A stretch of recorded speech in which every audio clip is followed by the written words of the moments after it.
Nah, sorry, Galadriel, it's not ended, it's just about to start. And I really do have very bad feelings about this.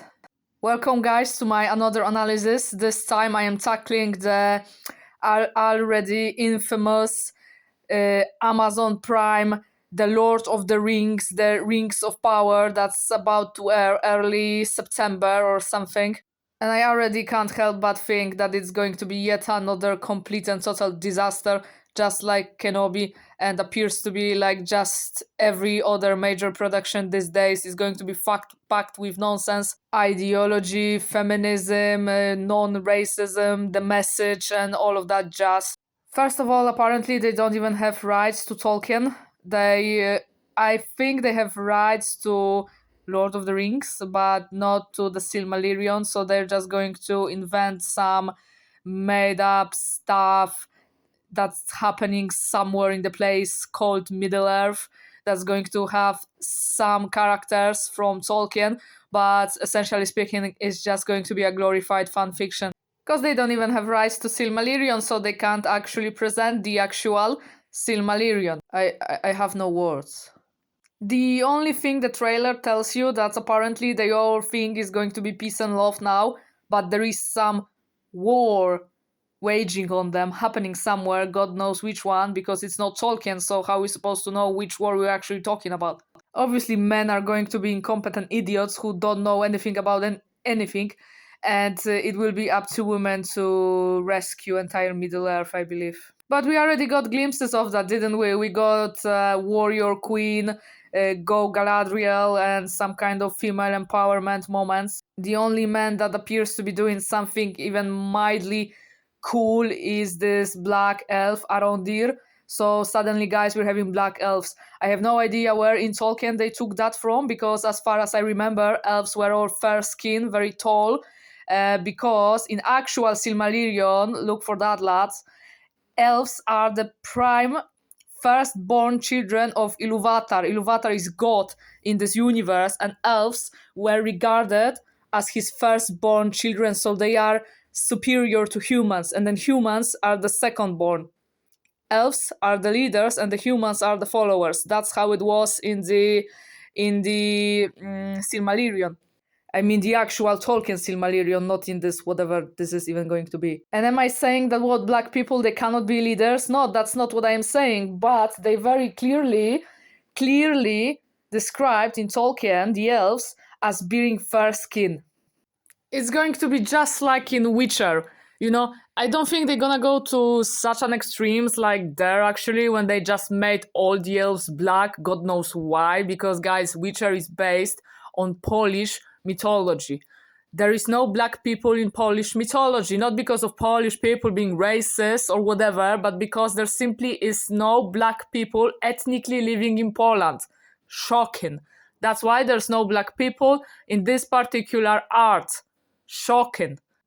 It's not because of racism or misogyny or whatever, terms people are making up to just hate on this art. I have no idea. Because really, not entire world is United States. And I feel like these people are just projecting some kind of societal issues that were at some point in United States into the entire freaking planet.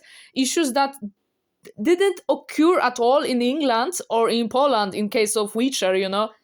Poland never had black slaves. I think, there's been time in the United States history where black people were slaves and all that things, but that is not the case in England and not the case in Poland. So you cannot view the entire world through that American lenses. It's just ridiculous. And also, just because somewhere there is just no black people doesn't mean that it's done on purpose. They're just not there, and that's okay, that doesn't make anyone racist. And as far as I know, there is the entire nation somewhere south of Gondor in Middle Earth that consists of people that are darker of skin, as far as I know. There is one game, I think, on PC, where there is a black character that comes from that nation. I think it's called Umbar or something like that, this nation. It's south of Gondor, sorry. So wouldn't that make more sense to introduce characters from that part of the Middle Earth? Because they are black. It makes rational sense. They are black, rather than introducing, black dwarfs and black elves. Like, dwarfs are even more ridiculous because they live in the freaking mines. How they're supposed to be black? They live far away from the sun, and obviously I am not making the case that black people are black because they're sunbathing a lot, right? But there is some link between your physical properties and the type of the environment you are living at. So it doesn't make sense for dwarves to be black. It's ridiculous. And also, the entire Tolkien works, what was the point of that? What Tolkien wanted to achieve writing this stuff?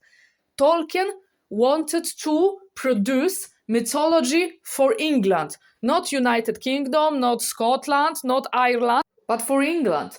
And he was a practicing Catholic, and he did heavily based the Lord of the Rings on the theology of the Catholic Church.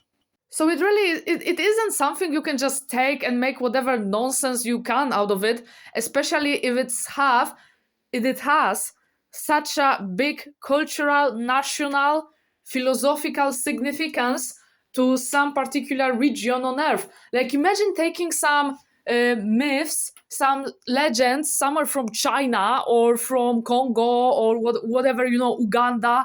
Take something from that and introduce like bunch of John Smiths and Mary Jane Austens there and put some American fiction in it. Some heavily Americanized fiction or some very heavily influenced Western ideas, and like disrespect it in such a way, make it something completely different and introduce a bunch of white guys there and just see what happens.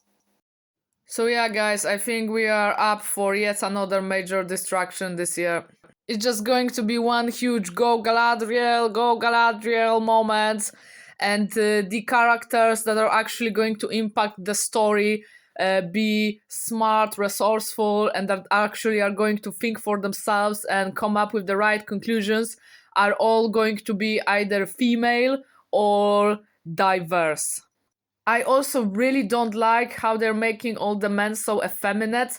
I think the casting for Elrond is absolutely horrible. This actor does not fit at all. I really liked how Elrond was cast in Peter Jackson's Lord of the Rings. He really looked like this wise warrior, very well played and well chosen character, and an actor. That was very well done. But here we are going to have some kind of Kylo Ren vibes, I think. Sad boy, nonsense like that. Because all men have to be broken, damaged, effeminate, and to look like some kind of, I don't even know what. I wouldn't say they look like women because they don't, but they look like something that's not quite men, I would say. Some demi-men, wannabe, whatever that even is. So those are my thoughts for now, guys. If you've enjoyed what you've listened to, what you've watched, please subscribe, hit that like button. It really helps me to promote my channel. Please, guys, let me know what you think about the incoming Rings of Power. And I will see you in the next video. Enjoy the rest of your day, guys.